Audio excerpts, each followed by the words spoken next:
Alright, what's up guys, it's your boy Jason and welcome back to the channel. In today's video, we're doing arm bars on the grappling dummy. So without further ado, let's get right into it. So starting off in the mounted position, I start by practicing moving into S mount. I do this by placing both my palms on my opponent's chest and I shift my legs into an S shape. This helps keep my opponent in place and allows me to isolate the arm I want. It's a great drill to develop the precursor motion for a mounted armbar. So from S mount, I take one of my arms and hug it close to my chest, still keeping pressure on my opponent with my other arm.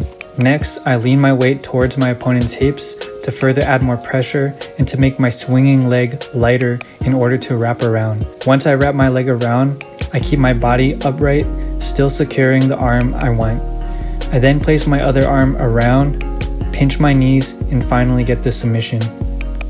Alright, so moving on to armbar from side control, there are many variations to perform this, but this is the way I like to do it. I just want to start by saying that due to the rigid build of the grappling dummy, some movements may appear more muscled or forced than it would a real human body. So from angle 1, I start off in side control.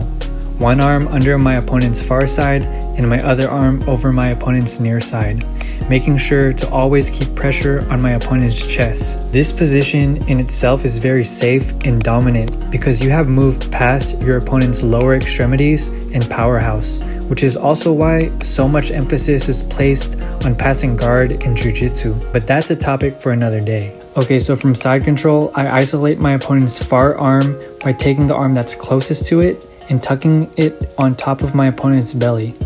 I want this arm secure at all times because this is the arm I will be attacking. Now from here, I grab my opponent's near arm and push it down. Depending on where that arm is, you could be grabbing the wrist, as seen here, bicep, or forearm. Once it's close to reaching the ground, you will take the knee that is closest to your opponent's head in order to pin the arm down. Once here, you want to pull the isolated arm towards you in order to rotate your opponent onto his or her side. Now moving on to angle 2, my opponent now on its side, I'm going to windshield wipe my legs, basically switching the pinning position so I can transition my swinging leg around my opponent. I do this by taking my left leg and putting it on top of my right leg in order to never ease off the pressure. From here, I release my right leg, wrap it around my opponent, contacting my shin to my opponent's back.